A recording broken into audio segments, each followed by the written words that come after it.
हिंद दोस्तों, कैसे हैं आप सभी लोग। मैं आप सभी का स्वागत करता हूं आपके अपने यूट्यूब प्लेटफॉर्म पर। साथियों, आज से अपने यूट्यूब प्लेटफॉर्म पर यूपी 888 पेट एग्जाम जो आपका अक्टूबर के लास्ट वीक में होने वाला है, उसके लिए मॉडल पेपर हम लोग लेकर आ रहे हैं। तो आप लोग इन सभी प्रैक्टिस मॉडल पेपर को देखिए और राइट आंसर करने की कोशिश करिएगा, क्योंकि यहीं से आपके रियल एग्जाम में 110% क्वेश्चन देखने को मिलेंगे। तो चलिए हम लोग ज़्यादा टाइम न वेस्ट करके क्लास को करते हैं स्टार्ट। फर्स्ट क्वेश्चन आपकी स्क्रीन पर है। जिन क्वेश्चंस का करेक्ट आंसर आपको पता हो, आप डिक्टो कमेंट बॉक्स में राइट आंसर करते हुए चलिएगा। इससे आपकी तैयारी अच्छी हो जाएगी और दूसरा बेनिफिट ये मिलेगा कि आपको वो क्वेश्चन तैयार हो जाएंगे ड्यूरिंग सेशन के एंड तक।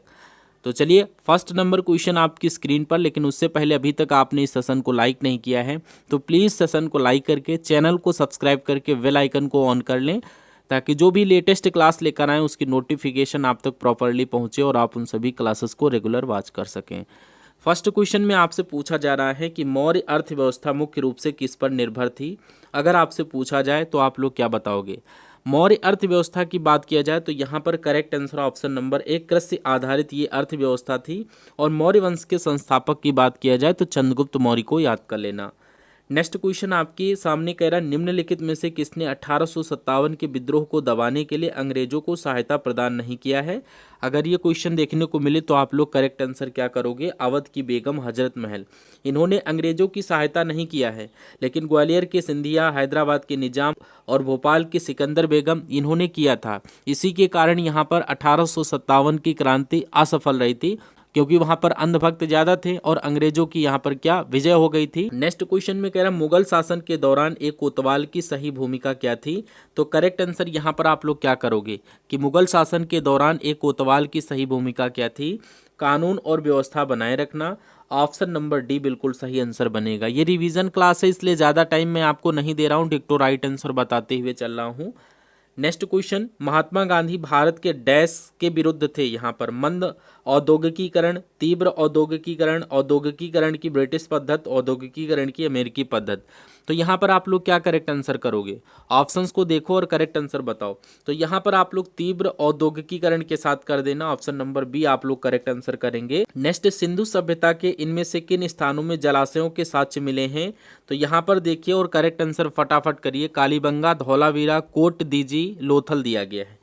तो यहाँ पर ये धौलावीरा के साथ कर देना। Option number B correct answer बनेगा। नेक्स्ट, वैशाली में द्वितीय संगति डैश द्वारा संचालित की गई थी। किसके द्वारा की गई थी। मुंडा, कालाशोक या सुंदिया, अनिरुद्ध, किसके द्वारा ये संचालित की गई थी। ये आपके कालाशोक के द्वारा यहाँ पर संचालित की गई थी। Correct answer option number B बनेगा। पहली जो थी वो आजाद शत्रु के समय, और सेकंड की बात करें तो यहाँ पर कालाशोक के द्वारा संचालित की गई थी, और थर्ड की बात किया जाए तो वो अशोक के समय की गई थी, और चौथी आपकी कनिष्क के समय हुई थी। ये पॉइंट आपके क्लियर हो गए होंगे। नेक्स्ट, प्रसिद्ध हस्ती और उनसे संबंधित संगठन का सही संयोजन चुने। इन ऑप्शंस में से 7 नंबर क्वेश्चन को देखिए। तो यहाँ पर आप लोग सेशन को लाइक नहीं कर रहे हैं तो प्लीज़ आप लोग सेशन को लाइक बिल्कुल करिए, और चैनल को अभी तक सब्सक्राइब नहीं किया तो सब्सक्राइब कर दें। ये मॉडल पेपर जैसा आपका पेपर बनेगा वैसा ही मैं आपको करवा रहे हैं। ऐसा नहीं कि जो मार्केट में मॉडल पेपर आ रहे हैं उनको उठा करके पढ़ा दिया, नहीं। जो क्वेश्चन अच्छे हैं, सेलेक्टेड हैं, वो सभी इंपॉर्टेंट क्वेश्चन ही छांट छांट कर लेकर आ रहे हैं। तो यहाँ पर प्रसिद्ध हस्ती और उनसे संबंधित संगठन का सही संयोजन चुने आपसे पूछा जा रहा है। ऑप्शन में दिया गया है हिंदुस्तान सोशलिस्ट रिपब्लिकन एसोसिएशन एनिवेशन। तो ये आपका गलत हो जाएगा, क्योंकि इन्होंने थियोसोफिकल सोसाइटी के द्वारा किया गया था। इसकी बात करें तो ये चंद्रशेखर आजाद की है। पहला ऑप्शन गलत हो गया। सत्य शोधक समाज ज्योतिबा फुले, यहाँ पर करेक्ट आंसर आप लोग ऑप्शन नंबर बी के साथ करोगे, यानी सत्य शोधक जो समाज है ज्योतिबा फुले के द्वारा ही किया गया है। Correct answer option number B बनेगा। थियोसोफिकल सोसाइटी की बात करें तो ये एनिवेसेंट के द्वारा की गई थी। पुनः सार्वजनिक सभा की बात किया जाए तो ये किसी दूसरे के द्वारा की गई थी। Correct answer option number B बनेगा। नेक्स्ट, भारत में सांप्रदायिक निर्वाचन का जनक किसे कहा जाता है। वेरी मोस्ट इंपॉर्टेंट क्वेश्चन है, और हमारे टेलीग्राम चैनल को आप फॉलो कर लीजिए। डिस्क्रिप्शन बॉक्स में लिंक मिल जाएगी। आप लोग वहां पर क्या करेंगे, आप लोग वहां पर प्रैक्टिस के लिए ये सभी पीडीएफ मिल जाएगी, और इन पीडीएफ को जब आप देखोगे तो आपका वहां पर रिवीजन हो जाएगा। ठीक है, नोट्स भी मिल जाएंगी और ये क्लासेस भी आपको वहां पर मिल जाएंगी। तो 8 नंबर क्वेश्चन की बात करें तो आपसे पूछा जा रहा है कि भारत में सांप्रदायिक निर्वाचन का जनक किसे कहा जाता है। तो ये लॉर्ड मार्ले को बोला जाता है। Option number B correct answer बनेगा। इसीलिए यहाँ पर लॉर्ड मार्ले हिंदू सुधार अधिनियम के नाम से भी इनको जाना जाता है। नेक्स्ट, इंडिया डिवाइडेड पुस्तक के लेखक कौन है? ऑप्शंस को देखिए और करेक्ट आंसर बताइए। ऑप्शन में डॉक्टर राजेंद्र प्रसाद, अबुल कलाम आज़ाद, इंदिरा गांधी, जवाहरलाल नेहरू। क्या करेक्ट आंसर करोगे? इंडिया डिवाइडेड पुस्तक की बात चल रही है। सब correct answer doctor Rajendra Prasad के साथ करिएगा। ऑप्शन नंबर ए राइट आंसर बनेगा। जो भी क्वेश्चन मैं आपको बताते हुए चल रहा हूँ, इन सभी क्वेश्चंस को अगर आप तैयार कर लेंगे तो आपके 70 से 80% नंबर यहीं से आपके बन जाएंगे। अदर कहीं जाने की कोई ज़रूरत ही नहीं है। नेक्स्ट क्वेश्चन में कह रहा है, इनमें से किसके द्वारा दिल्ली सल्तनत में एकता प्रणाली को संस्थागत रूप में लागू किया गया था? सभी लोग देखो और बताओ करेक्ट आंसर क्या बनेगा। तो यहाँ पर इल्तुतमिश, गयासुद्दीन बलबन, कुतुबुद्दीन ऐबक, आराम शाह दिया गया है। करेक्ट आंसर आप लोग क्या करोगे? यहाँ पर एकता प्रणाली का मतलब आप लोग पता होगा, आप सभी लोग, एकता की जो शुरुआत होती है यानी ये संस्थागत जो लागू हुई थी वो यहाँ पर इल्तुतमिश के साथ कर देना। इल्तुतमिश के समय में ये लागू की गई थी, ठीक है। इसको कितने प्रमुख टाइम जोन में विभाजित किया गया है? अपने यहाँ 82.5 डिग्री है, तो यहाँ पर आप लोग करेक्ट आंसर क्या करोगे? कितने यहाँ पर टाइम जोन में ये विभाजित किया गया? 12, 30, 24 या इनमें से कोई नहीं? फटाफट देखिए और करेक्ट आंसर बताइए। तो यहाँ पर 24 के साथ कर देना। Option number C correct answer बन जाएगा। नेक्स्ट, भारत की मानक यमोत्तर रेखा कौन सी है? देखिए और करेक्ट आंसर बताइए। तो यहाँ पर अभी मैंने जो आपको बताया कि भारत में मानक यमोत्तर रेखा, जिसको हम लोग देशांतर रेखा के नाम से जानते हैं, ये हमारी भारतीय मानक समय को प्रस्तुत करती है, यानी कि 82.5 डिग्री देशांतर। एक करेक्ट आंसर आप लोग कर देना, ठीक है। नेक्स्ट क्वेश्चन में कह रहा, अरावली पर्वत श्रेणी में सबसे ऊंचा पर्वत शिखर कौन सा है? तो यहाँ पर जो आपकी चोटी है गुरु शिखर, जो कि राजस्थान में पड़ती है। राजस्थान की बात करें तो वहाँ पर एक पर्वत है और उस पर्वत का नाम अरावली है और वहाँ पर ये सबसे ऊंची चोटी है। करेक्ट आंसर ऑप्शन सी कर देना। नेक्स्ट क्वेश्चन, उस जंगल का नाम बताइए जिसे पृथ्वी ग्रह के फेफड़े के रूप में जानते हैं। मॉडल पेपर फर्स्ट है। मॉडल पेपर का जो ट्रेलर है आपने देख लिया होगा, यानी कि जो मॉडल पेपर हम लेकर आए हैं तो यहाँ पर आपको ट्रेलर पता चल गया होगा कि यहाँ हम लोग 2026 की तैयारी कर रहे हैं। पहला मॉडल पेपर है और पहले मॉडल पेपर में कितने ही क्वेश्चन दमदार रखे गए हैं, यानी जब शुरुआत दमदार से होती है तो अंत भी आपको दमदार से ही करना होगा। तो यहाँ पर कह रहा, उस जंगल का नाम बताइए जिसे पृथ्वी ग्रह के फेफड़े के नाम से जानते हैं। अमेजन वर्षा वन के साथ कर देना। ये कहाँ स्थित है? दक्षिण अफ्रीका में है और यहाँ पर सबसे बड़ा जो वर्षा वाले वन है तो यहाँ पर, और दुनिया की 20% ऑक्सीजन यहीं से प्राप्त होती है। दुनिया की 20% ऑक्सीजन यहीं से प्राप्त होती है और दुनिया की 30% कार्बन यहीं पर सोख ली जाती है। जो कार्बन डाइऑक्साइड गैस फैल रही है यहाँ पर 30% ये अवशोषित कर लेते हैं जंगल। नेक्स्ट क्वेश्चन आपसे पूछा जा रहा है कि निम्नलिखित में से किस राज्य में यूरेनियम खनन भंडार पाए गए हैं? तो आपसे यूरेनियम खनन भंडार की बात चल रही है तो यहाँ पर आप लोग राजस्थान को कर देना। ये राजस्थान में पाए गए हैं। भारत में नई आर्थिक नीति कब अपनाई गई? वेरी मोस्ट इंपॉर्टेंट क्वेश्चन है, आप लोग देखिए और करेक्ट आंसर बताइए। यहाँ पर नई आर्थिक नीति की बात चल रही है तो ये 1991 यानी कि 1991 में ये अपनाई गई थी। Correct answer option number B बनेगा। और इसी क्रम में देखिए 17 नंबर क्वेश्चन आप सभी लोग देखिए और इसका करेक्ट आंसर क्या बनेगा। हर एक क्वेश्चन आपके एग्जाम के पॉइंट ऑफ व्यू से इंपॉर्टेंट है, ये कहूंगा कि आप लोग इन सभी क्लासेस को एंड तक जरूर वॉच करिए। 17 नंबर क्वेश्चन की बात करें तो आपसे पूछा जा रहा, प्लान्ड इकोनॉमी फॉर इंडिया के लेखक कौन है? तो यहाँ पर लेखक की बात चल रही है तो करेक्ट आंसर एम विश्वेश्वरैया के साथ कर देना। Option number A correct answer बनेगा। आप सभी लोग कर देना Visvesvaraya, M Visvesvaraya. Option number A correct answer बनेगा। और ये एक प्रसिद्ध इंजीनियर थी और इनके द्वारा ये स्टार्टिंग की गई थी। आप सभी का करेक्ट आंसर ऑप्शन नंबर ए के साथ बनेगा।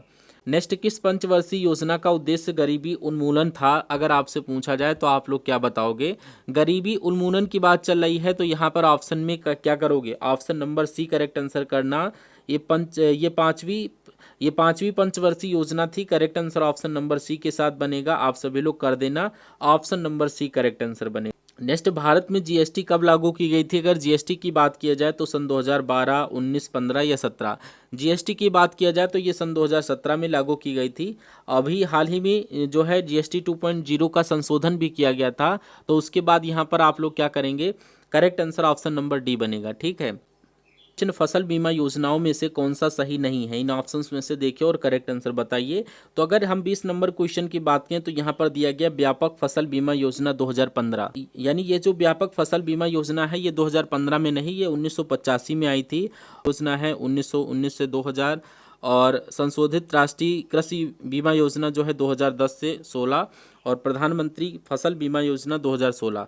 करेक्ट आंसर यहाँ पर ऑप्शन नंबर ए के साथ कर देना। नेक्स्ट, कोई विधेयक धन विधेयक है या नहीं, इसका निर्णय कौन करता है? तो इसका निर्णय कौन करता है? लोकसभा के अध्यक्ष, यानी करेक्ट आंसर आपका बनेगा ऑप्शन नंबर बी, लोकसभा अध्यक्ष के द्वारा ये किया जाता है। क्वेश्चन दिया गया है पंचायतों को संवैधानिक दर्जा प्रदान किया गया है, तो ये किसने प्रदान किया है? तो यहाँ पर याद कर देना, आर्टिकल नंबर 243 के अंतर्गत यहाँ पर पंचायतों को संवैधानिक दर्जा दिया गया। Correct answer option number B आपके क्वेश्चन का सही आंसर बनेगा। क्वेश्चन में आपसे पूछा जा रहा है कि राज्य की नीति के निर्देशक के अधीन निम्नलिखित में से कौन सा एक उपबंध नहीं है, यानी काम करने की मानवीय दशाओं का उपबंध, 6 वर्ष से कम आयु के बच्चों की प्रारंभिक बाल्यावस्था में देखभाल और शिक्षा का उपबंध, भारत के सभी लोगों में सामंजस्य और सामान्य भाईचारे की प्रवृत्ति को बढ़ावा देना, या न्यायपालिका का कार्यपालिका से अलगाव। तो यहाँ पर करेक्ट आंसर जो ऑप्शन नंबर सी में दिया गया ये आपका नहीं आएगा, इसलिए correct answer option number C के साथ आप लोग कर देना। नेक्स्ट नंबर क्वेश्चन में कह रहा दिनेश गोस्वामी समिति का संबंध किससे था? अगर दिनेश गोस्वामी समिति का संबंध पूछा जाए तो ये निर्वाचन सुधारों से थे। Correct answer option number B बनेगा, ये निर्वाचन सुधार के साथ कर देना। नेक्स्ट, निम्नलिखित में से बेकिंग सोडा का रासायनिक नाम बताइए। मैंने आपको साइंस भी करवाई है, साइंस अगर आपने पढ़ा अच्छे से तो यहाँ पर बताइए बेकिंग सोडा किसको बोलते हैं।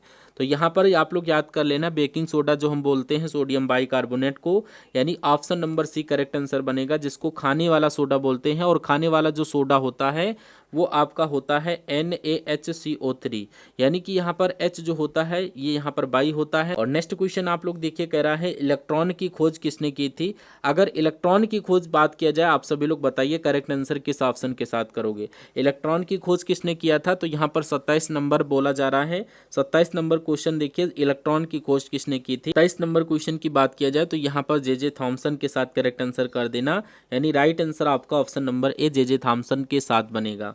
और यहीं पर जो गोल्डस्टीन थे ये यहाँ पर प्रोटॉन की खोज की थी। 1 हार्स पावर कितने वाट के बराबर होता है अगर आपसे पूछा जाए तो यहाँ पर वाट जो होता है ये 746 वाट के बराबर होता है। करेक्ट आंसर ऑप्शन नंबर ए बनेगा, 1 हार्स पावर बराबर 746 वाट के बराबर होता है। नेक्स्ट, प्रकाश वर्ष किसकी इकाई है आपको बताना है। प्रकाश वर्ष की बात चल रही है तो ये आप लोग क्या बताओगे, समय, दूरी, चाल या विस्थापन। तो यहाँ पर आप लोग करेक्ट आंसर किस ऑप्शन के साथ करोगे? 29 का करेक्ट आंसर दूरी के साथ कर देना। प्रकाश वर्ष दूरी की इकाई होती है, इसकी सबसे बड़ी जो इकाई होती है यही सुविधाजनक होती है। अगर दूरी मापना है तो यही इकाई सबसे बेस्ट होती है। नेक्स्ट, नींबू में बहुतायत में होता है। बहुतायत में क्या होता है यहाँ पर आपको पता होना चाहिए, नींबू में क्या होता है बहुतायत मात्रा में। तो यहाँ पर विटामिन सी, यानी करेक्ट आंसर ऑप्शन नंबर ए हो जाएगा, यहाँ पर विटामिन सी मिलेगा। नेक्स्ट, उच्छ्वास का सही संधि विच्छेद बताना है। 5 क्वेश्चन आपके हिंदी के दिए गए हैं, इसमें से करेक्ट आंसर बताइए। उच्छ्वास का सही संधि विच्छेद आपको बताना है तो यहाँ पर उत धन श्वास, यानी कि करेक्ट आंसर आपका ऑप्शन नंबर सी के साथ बन जाएगा। सी के साथ कर रहे हैं तो बिल्कुल सही आंसर बनेगा। और नेक्स्ट क्वेश्चन आपसे पूछा जा रहा पेट में दाढ़ी होने का अर्थ क्या होगा, यानी देखने में सीधा किंतु चालाक होना, यानी option number D correct answer बनेगा। पेट में दाढ़ी होना लेकिन देखने में सीधा किंतु चालाक होना, आपने अगर ऑप्शन नंबर डी को चुना है तो बिल्कुल सही आंसर आपका बनेगा। नेक्स्ट क्वेश्चन देखिए, जहां पहुंचा ना जा सके, यहाँ पर आप लोग क्या करेक्ट आंसर करोगे। जहां पहुंचा ना जा सके उसको बोलते हैं दुर्गम, ये रास्ता बड़ा दुर्गम है, ये मार्ग बड़ा दुर्गम है। तो जहां पर पहुंचा ना जा सके वहां पर बोलते हैं दुर्गम। और सुगम, जहां जाना आसान हो उसको बोलते हैं सुगम। नेक्स्ट देखिए, मृगेंद्र का पर्यायवाची शब्द बताइए क्या है।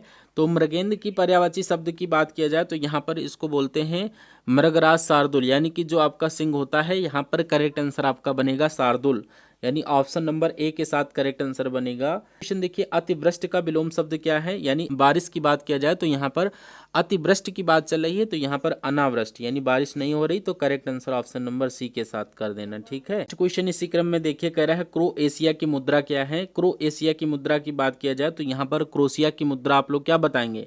तो यहाँ पर आप लोग करेंगे कुना, ऑप्शन नंबर सी, यानी ये यूरोप में पड़ता है। Correct answer option number C कर देना। क्रोएशिया यूरोप में पड़ता है और इसकी राजधानी क्या है, अगर इसकी राजधानी पूछा जाए तो इसकी राजधानी जाग्रेब है। जाग्रेब इसकी क्या है, राजधानी है, याद कर लेना, इंपॉर्टेंट क्वेश्चन है। और बाकी मैं आपसे पूछे कि क्रोन किसकी राजधानी है तो ये आपके नॉर्वे की राजधानी किसकी है, नॉर्वे की है। और अगर आपसे पूछा जाए रूबल कहाँ की है तो ये रूस की है। और अगर आपसे दिरहम पूछा जाए तो ये संयुक्त अरब अमीरात की राजधानी हो जाएगी। आइए इसी क्रम में नेक्स्ट क्वेश्चन आप लोग देखिए, आपसे पूछा जा रहा है कि किस तिथि को अंतर्राष्ट्रीय जैव विविधता दिवस मनाया जाता है। तो आपका यहाँ पर करेक्ट आंसर बनेगा ऑप्शन नंबर बी, 22 मई को मनाते हैं।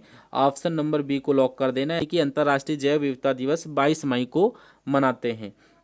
16 सितंबर की बात करें तब क्या होगा, 16 सितंबर को हम लोग क्या मनाते हैं, विश्व ओजोन दिवस मनाते हैं। क्या मनाते हैं, विश्व ओजोन दिवस मनाते हैं। और आप लोग ओजोन की बात करते हो तो ओजोन आपकी पाई जाती है कहाँ पर, समताप मंडल में, समताप मंडल में। और ओजोन परत को मापने की इकाई को बोलते हैं डाप्सन, याद कर लेना, डाप्सन बोला जाता है, ठीक है। और यहाँ पर आप लोग देखिए 22 अप्रैल को क्या मनाया जाता है, 22 अप्रैल को पृथ्वी दिवस मनाया जाता है, जो कि बहुत पूछा जाता है। पृथ्वी दिवस जो होता है ये आपका 22 अप्रैल को होता है। 20 जून को होता है विश्व शरणार्थी दिवस, तो ये आपका 20 जून को मनाया जाता है। और बात क्लियर होगी इतनी, तो नेक्स्ट क्वेश्चन की तरफ बढ़िए। कह रहा भारतीय सब्जी अनुसंधान संस्थान केंद्र कहाँ स्थित है। तो अगर इस केंद्र की बात करें, भारतीय सब्जी अनुसंधान केंद्र, ये आपका वाराणसी में है। वाराणसी ऑप्शन नंबर डी में मेंशन किया गया है, करेक्ट आंसर ऑप्शन डी के साथ कर देना। नेक्स्ट, भारत की संसद के उच्च सदन के संबंध में इनमें से कौन सा कथन सही है, यानी उच्च सदन एक्चुअली में है क्या। तो ये आप लोग याद करेंगे कि यह कभी भंग नहीं होता, यानी भारत का जो उच्च सदन होता है यानी कि राज्यसभा, ये कभी भंग नहीं होती, इस बात को आप लोग याद कर लेना। 6 वर्ष के बाद ये भंग हो जाती है, लेकिन उसके बाद ये भंग नहीं होती, ये सब गलत है। 6 वर्ष के बाद भंग हो जाता है, 5 वर्ष के बाद भंग हो जाता है, ये सब गलत है। नेक्स्ट क्वेश्चन आपसे पूछा जा रहा है कि प्रसिद्ध पर्वतीय पर्यटन स्थल कोडाईनाल कहाँ स्थित है। कोडाईनाल की जब भी बात करें तो इस बात को आप लोग याद कर लेना, ये एक पर्वतीय पर्यटन स्थल है जो कि ये आपका पालनी पर्वत में स्थित है। ये कहाँ पर स्थित है, तमिलनाडु में मिलेगा।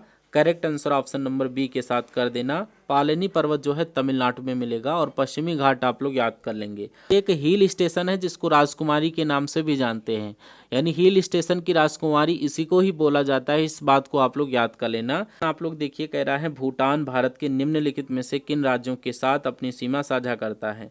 तो आपको यहाँ पर पता होना चाहिए, हमने बोला था भूटान, और आपके जो पड़ोसी देश हैं उनको आपको जरूर याद कर लेना है। भूटान अपना पड़ोसी देश है, भूटान से क्वेश्चन बनते भी हैं और बनेंगे। भूटान की राजधानी थिम्पू है, भाषा की बात किया जाए तो जोखा है। और यहाँ पर करेक्ट आंसर आपका क्या बनेगा, सिक्किम, पश्चिम बंगाल, असम, अरुणाचल प्रदेश की ये सीमा बनाता है, यानी आपका जवाब यहाँ पर क्या बनेगा, option number B, Sikkim, Paschim Bengal, Assam, Arunachal Pradesh. आप लोगों ने correct answer option number B के साथ कर दिया होगा। नेक्स्ट क्वेश्चन देखिए, मड़ई महोत्सव निम्नलिखित में से किस राज्य में मनाया जाता है। तो ये आपका क्या बनेगा, Chhattisgarh. Option number B correct answer बनेगा, ठीक है, option number B correct answer बनेगा। यानी कि जो मानव होता है, मानव को मनई बोलते हैं, मनई को मड़ई बोलते हैं, तो ये भाषा आपकी छत्तीसगढ़ की है, इसलिए correct answer option number B बन जाएगा। नेक्स्ट, संयुक्त राज्य अमेरिका का राष्ट्रीय खेल क्या है, यानी 42 नंबर क्वेश्चन का करेक्ट आंसर आप लोग क्या करो, baseball. Option number C correct answer कर देना। बेसबॉल का जो आकार होता है वो कैसा होता है, ये आपका डायमंड के आकार का होता है। किस प्रकार से होता है, डायमंड के आकार का होता है। और इसमें टोटल 9 प्लेयर होते हैं, आप लोग याद कर लेना। नेक्स्ट देखिए, अंतर्राष्ट्रीय न्यायालय का मुख्यालय कहाँ स्थित है। अंतर्राष्ट्रीय न्यायालय की बात चल रही है, तो यहाँ पर आप लोग क्या करेक्ट आंसर करोगे, फटाफट देखिए और राइट आंसर बताइए।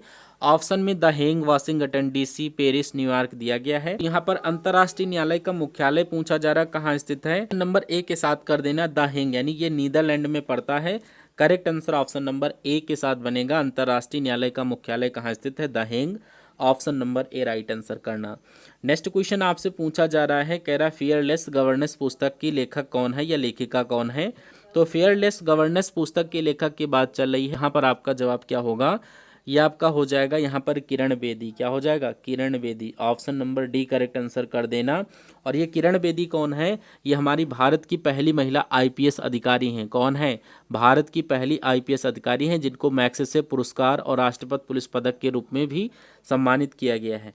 नेक्स्ट, प्राचीन भारतीय विज्ञान पर राष्ट्रीय सम्मेलन आयोजित किया गया है, इसका उत्तर आपको दिख रहा होगा। ये करंट अफेयर के लास्ट के 10 क्वेश्चन हैं, ये अपडेटेड रखे हैं हर एक सेशन में। हमारे हर एक मॉडल पेपर में ये क्वेश्चन देखने को मिलेंगे, करंट अफेयर के अपडेटेड क्वेश्चन जो लेटेस्ट हैं। और करंट अफेयर में आपको परेशान नहीं होना है, करंट अफेयर में मैं आपको रटवा दूंगा। करंट अफेयर की अपनी टाइपिंग भी चल रही है, तो यहाँ पर इस वजह से इन सभी क्वेश्चंस को डेली तैयार करिए। और करंट अफेयर आपको पता है हम कैसे पढ़ाते हैं, पहले महीने की करंट अफेयर, उसका निचोड़, फिर हाईलाइट, फिर इस प्रकार से रटवाते चलते हैं, ठीक है। तो यहाँ पर आप लोग इसका करेक्ट आंसर क्या करोगे, फटाफट देखो और करेक्ट आंसर बताओ। प्राचीन भारतीय विज्ञान पर राष्ट्रीय सम्मेलन आयोजित किया जाता है आईआईटी दिल्ली, आईआईटी बेंगलुरु या धनबाद, कानपुर। ऑप्शंस को देखिए और करेक्ट आंसर बताइए। आईआईटी धनबाद के साथ राइट आंसर कर देना, option number C correct answer आप लोग करे होंगे। Option number C correct answer कर देना। और नेक्स्ट क्वेश्चन यहाँ पर देखिए कह रहा है छठे खेलो इंडिया विंटर्स गेम 2026 का खिताब किसने जीता है। बहुत ही गजब का क्वेश्चन है, करंट अफेयर का क्वेश्चन है। तो यहाँ पर आप लोग देखिए क्या करेक्ट आंसर बनेगा। तो यहाँ पर छठे खेलो इंडिया विंटर गेम्स 2026 का खिताब किसने जीता है। तो यहाँ पर आप लोग क्या करेक्ट आंसर करोगे। अगर आपको पता है करंट अफेयर, अगर आपने नहीं पढ़ा है तो आप हमसे पढ़ना स्टार्ट कर दीजिए। करंट अफेयर आपको आसान लगेगी, रटाने की क्षमता हमारे अंदर है। तो यहाँ पर करेक्ट आंसर भारतीय सेना के साथ कर देना, यानी कि छठे खेलो इंडिया विंटर्स गेम 2026 का खिताब भारतीय सेना के द्वारा जीता गया है, यानी यहाँ पर correct answer option number B. और इन्होंने टोटल 9 स्वर्ण पदक जीता है, हिमाचल प्रदेश को हराया है। किसको? हिमाचल प्रदेश को हराया है, ये भी याद कर लेना। और यहाँ पर आगे क्वेश्चन की तरफ बढ़िए, आपसे पूछा जाए कतर ओपन टेनिस टूर्नामेंट का पुरुष एकल खिताब किसने जीता है। अभी हाल ही में एक पेपर हुआ था, जैसे होमगार्ड का आपका पेपर हुआ, यूपी पुलिस का पेपर हुआ, और भी आपके पेपर हुए। सब में जो करंट अफेयर पूछी गई है वो आपकी 6 महीने पुरानी की पूछी गई है। 6 महीने पुरानी, यानी कि हम आपको जो करंट अफेयर पढ़ाएंगे फरवरी मार्च अप्रैल, यानी ये 2026 की करंट अफेयर जनवरी से लेकर हम आपको करवाएंगे। लेटेस्ट तो पढ़ाएंगे लेकिन जनवरी से लेकर पढ़ाएंगे। और आपको पता होगा कि यहाँ पर टूर्नामेंट से क्वेश्चन आपको देखने को मिलेंगे। तो कतर ओपन टेनिस टूर्नामेंट का पुरुष एकल खिताब किसने जीता है। करेक्ट आंसर आपका हो जाएगा Carlos Alcaraz. Carlos Alcaraz, option number C के साथ करेक्ट आंसर करिएगा। Correct answer option number C, Carlos Alcaraz के साथ कर देना। और हराया है अर्थर फिल्स को, जो कि है फ्रांस के, और ये जो है ये स्पेन के हैं। कहाँ के हैं? स्पेन के। कभी कभी पूछ लेता है तो याद कर लेना। नेक्स्ट क्वेश्चन में पूछा जा रहा है कि किसने 67 साल बाद रणजी ट्रॉफी का खिताब जीता है। देखिए और करेक्ट आंसर बताइए, किसने 67 साल बाद रणजी ट्रॉफी का खिताब जीता है। ऑप्शंस को देखिए और करेक्ट आंसर बताइए। 5 क्वेश्चन शेष आपके रिमेनिंग बचे हुए हैं, आप लोग देखिए और करेक्ट आंसर बताइए। जम्मू कश्मीर, कर्नाटक, महाराष्ट्र या विदर्भ। करेक्ट आंसर किस ऑप्शन के साथ करोगे, देखिए और राइट आंसर बताइए यहाँ पर। तो यहाँ पर आप लोग करेक्ट आंसर जम्मू कश्मीर के साथ कर देना, यानी कि 67 साल बाद रणजी ट्रॉफी का खिताब जम्मू कश्मीर ने जीता है। राइट आंसर ऑप्शन नंबर ए बनेगा। और नेक्स्ट क्वेश्चन आप लोग देखिए, आपके सामने दिया गया है क्वेश्चन। कह रहा है देश का पहला सेमीकंडक्टर प्लांट कहाँ बनकर तैयार हुआ है। सेमीकंडक्टर प्लांट की बात चल रही है, तो ये कहाँ पर बनकर रेडी हुआ है। देखिए करेक्ट आंसर बताइए। तो यहाँ पर उत्तर प्रदेश के साथ आप लोग कर रहे हैं, तो बिल्कुल सही आंसर बनेगा। ऑप्शन नंबर ए के साथ कर देना, ठीक है। Option number A correct answer आपके क्वेश्चन का बन जाएगा।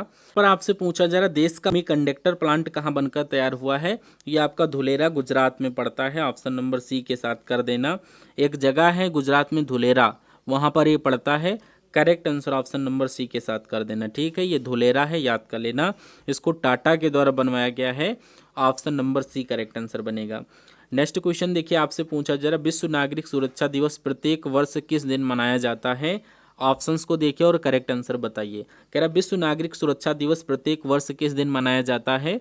तो यहाँ पर 6 नंबर की बात करें तो यहाँ पर आप लोग 1 मार्च के साथ करेंगे। आपका जवाब होगा ऑप्शन नंबर ए 1 मार्च। और यहाँ पर नेक्स्ट क्वेश्चन की तरफ देखिए, आपसे पूछा जा रहा ग्लोबल मेंटल हेल्थ स्टडी में भारत को कौन सा स्थान दिया गया है। अगर ग्लोबल मेंटल हेल्थ स्टडी की बात किया जाए तो यहाँ पर आप लोग बताइए कौन सा स्थान मिला है भारत को। ऑप्शन नंबर बी के साथ कर देना, भारत को 60वां स्थान मिला है। Option number B. हमारे जो हेल्थ है 18 वर्ष से लेकर 34 वर्ष तक की आयु के जो लोग हैं, तो यहाँ पर इनको लिया गया है। इसमें 60वें नंबर पर अपना भारत इन्वॉल्व किया गया है। नेक्स्ट क्वेश्चन यहाँ पर देखिए, भारतीय वायुसेना द्वारा किस देश में वायु शक्ति 2026 सैन्य अभ्यास किया गया। देखिए और करेक्ट आंसर बताइए। तो यहाँ पर शहर का नाम पूछा जा रहा है कि वायु शक्ति 2026 सैन्य अभ्यास किया गया है। तो यहाँ पर आप लोग जैसलमेर के साथ कर देना। जैसलमेर की बात किया जाए तो ये राजस्थान में पड़ता है और फरवरी 2026 में किया गया था, 27 फरवरी 2026 में। यहाँ पर पोखरण फील्ड फायरिंग की गई थी, ठीक है। नेक्स्ट देखिए, यहाँ पर क्वेश्चन पूछा जा रहा है कि राष्ट्रपति भवन में लुटियंस की जगह किसकी प्रतिमा को लगाया गया है। देखिए करेक्ट आंसर बताइए। तो यहाँ पर राष्ट्रपति भवन में लुटियंस की जगह किसकी प्रतिमा को लगाया गया है। तो यहाँ पर आप सभी को पता है, तो करेक्ट आंसर बताइए।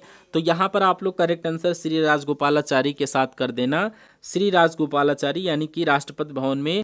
नेक्स्ट क्वेश्चन देखिए, और आज के सेशन का अंतिम क्वेश्चन है। क्वेश्चन में पूछा जा रहा है कि इंडिया एआई इम्पैक्ट समिट में नई दिल्ली डिक्लेरेशन को मंजूरी देने वाला बांग्लादेश कौन सा समर्थक बना है। तो यहाँ पर आप लोग क्या करेक्ट आंसर करोगे कि एआई इम्पैक्ट समिट में नई दिल्ली डिक्लेरेशन को मंजूरी देने वाला बांग्लादेश कौन सा समर्थक बना है। तो यहाँ पर करेक्ट आंसर 9वां कर देना, option number A correct answer बनेगा। तो ये आज के सेशन का था मॉडल पेपर, ये फर्स्ट मॉडल पेपर था। और इस मॉडल पेपर में जो आपको मैंने करवाया history, polity, geography, current affair, static, GK, ये सब चीज़ें मैं आपको पढ़ाऊँगा। तो यहाँ पर ये अपनी स्टार्टिंग है, ये पहला मॉडल पेपर है और पहले मॉडल पेपर की स्टार्टिंग आपने देखा कि हमने किस तरीके से किया है। और अभी और आपको अपडेट करना है, नई नई चीज़ें इसमें इन्वॉल्व होगी। और यहाँ पर आप लोग डेली क्लास वॉच करेंगे सुबह 11 बजे, ठीक है। डेली क्लास आपकी सुबह 11 बजे मिलेगी, जिसमें आपका ये मॉडल पेपर हम करवाएंगे और ये डेली मॉडल पेपर आपका चलेगा। तो इसलिए आप लोग क्लासेस को मिस मत करिएगा। और एक मॉडल पेपर और आपको करवाएंगे इवनिंग में, अगर टाइम मिल गया तो आपको वो करवा देंगे, ठीक है, 3 बजे। तो यहाँ पर 6 बजे करंट अफेयर की क्लास करवाएंगे मॉर्निंग में, 11 बजे ये क्लास चलेगी, बाकी शाम को जो क्लासेस हो पाएंगे वो करवाएंगे। ओके, तो ये अपनी हमेशा क्लास चलेगी। तो आप लोग इन सभी क्लासेस को डेली वॉच करिएगा। ओके, हम सभी लोग मिलते हैं नेक्स्ट आने वाले सेशन में। तब तक के लिए जय Hind, thank you for watching this session.